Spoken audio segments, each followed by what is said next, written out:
안녕하십니까. 25학년도 편입 준비를 진행해서 최종으로 서강대, 건국대, 홍익대, 국민대, 인하대, 항공대 기계공학부를 합격하고 현재 서강대학교 기계공학부에 재학 중인 김호준입니다.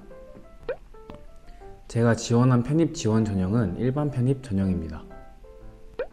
저는 전적대가 지방 4년 국립대였고 학점은 4.3, 토익은 700점대였습니다.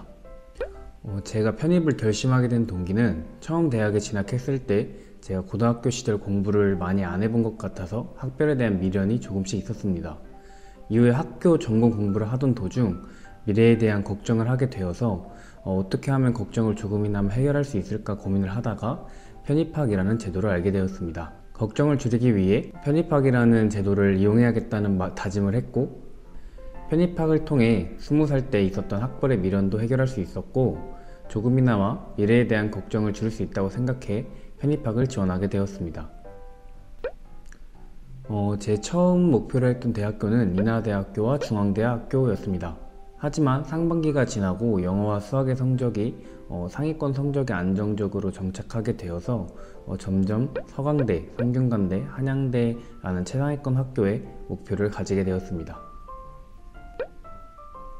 저는 2024년 1월부터 새벽반으로 편입 준비를 시작해서 2025년 1월까지 총 1년이라는 시간을 편입 공부에 투자를 했습니다.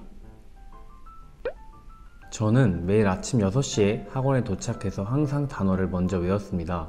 아침에 단어를 외우는 것이 다른 공부나 수업 시작 전에 머리를 깨우는 데 도움이 된다고 느꼈기 때문입니다. 또 저는 영어와 수학 두 과목 모두 항상 시간을 재고 공부했던 것 같습니다.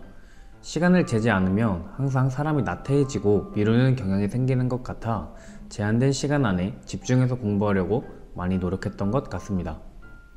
그리고 제가 가장 잘했다고 생각하는 수험생활 기간 중 한 행동은 졸릴 때 졸지 않고 10분이라도 푹 자고 다시 일어나서 공부하는 것이었습니다. 졸린 상태로 공부를 진행하는 것보다는 조금이라도 눈을 붙이고 공부하는 것이 매우 효율적이라고 생각했기 때문입니다. 저는 1월부터 3월 기간에는 단어와 문법 그리고 구문에 가장 많은 시간을 사용했습니다. 저는 영어의 베이스가 거의 없던 상태였고 수학에서 기초수학과 미적분은 어느 정도 공부가 된 상태였기 때문입니다. 상반기 초반에는 거의 영어 9, 수학 1대의 비율로 공부를 진행했습니다. 6월까지는 영어 8과 수학 2대 비율로 진행했던 것 같습니다. 선형대수 진도가 나갈 때쯤 영어 성적은 상위권 성적을 안정적으로 유지하기 시작했고, 선형대수란 과목이 저한테 매우 어려웠던 과목이었기 때문에 선형대수라는 과목을 이해하려고 수학을 정말 많이 공부했던 것 같습니다. 마지막으로 시험 한 달 전부터는 영어는 하루에 기출 2개년치, 단어 정도만 공부했고 나머지 시간은 수학에 모두 투자를 했습니다. 제가 편입 공부를 진행하며 가장 힘들었던 순간은 성적이 정체되는 것과 똑같은 문제를 실수를 하며 틀리는 것이었습니다. 처음 성적이 오르기 전 매주 보는 모의고사의 점수가 낮았을 때 기분이 매우 좋지 않았고 공부하기 싫다는 생각에 심리적으로 매우 힘들었던 것 같습니다.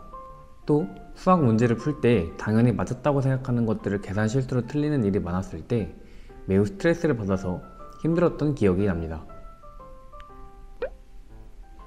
저는 하반기부터 서성한이라는 목표가 매우 강했기 때문에 그에 맞춘 실력을 키우기 위해 다른 생각들을 하지 않고 정말 공부만 진행했던 것 같습니다.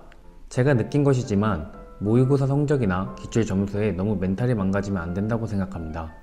저도 멘탈이 무너진 적이 많았고 그럴 때마다 공부가 매우 하기 싫었던 기억이 있습니다. 모의고사와 기출 점수는 그냥 자신에 대한 피드백 정도로만 생각하시고 멘탈을 정말 단단히 잡는 게 중요하다고 생각합니다. 이번 편입 합격생의 공통점은 쉽게 망가지지 않는 멘탈을 다들 가지고 있다는 것입니다. 또 목표가 확실한 사람이 다들 제 주변에서 잘 간 것 같습니다. 또한 하루에 너무 무리해서 공부하지 않고 꾸준히 계속 공부하는 친구분들이 성공했다고 생각합니다. 2026년 편입학 준비하시는 수험생 여러분, 가장 먼저 자기가 가고 싶은 학교와 학과를 정하셨으면 좋겠습니다. 공부를 하는 데 있어서의 목표가 있고 없고의 차이가 매우 크다고 생각합니다.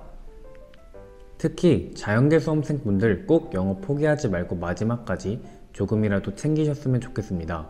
수학을 정말 압도적으로 누구보다 잘하는 것이 아니라면 영어로 성적을 많이 높여 상위권 학교의 가능성을 높이시기 바라겠습니다. 마지막으로 일반 공대 편입학 수험생분들은 현재 자신의 실력에 주눅들지 마시고 끝까지 포기하지 않고 시험을 열심히 치르시길 바라겠습니다. 마지막 취업날까지 끝까지 포기하지 마세요. 오늘 인터뷰 하신다고 고생 많으셨고요. 편입에 성공하시고 나서 어떤 점이 달라졌는지 말씀해 주시면 감사하겠습니다. 제가 편입을 합격하고 난 후 가장 달라진 점 두 가지를 설명해 보자면, 첫 번째로 주변 환경의 친구들이 정말 전공 공부를 열심히 하고 자기 진로에 대한 고민이 많아진 것 같습니다. 그로 인해 저도 많은 자극을 받고 더 공부를 열심히 해야겠다는 생각을 했습니다. 두 번째로 선택의 장이 매우 넓어진 것 같습니다. 여러 기업에서 오는 취업 박람회와 취업 설명회 등 제가 여러 직무를 체험해보고 설명 들을 수 있는 기회가 정말 많아진 것 같아서 많은 보람을 느꼈습니다.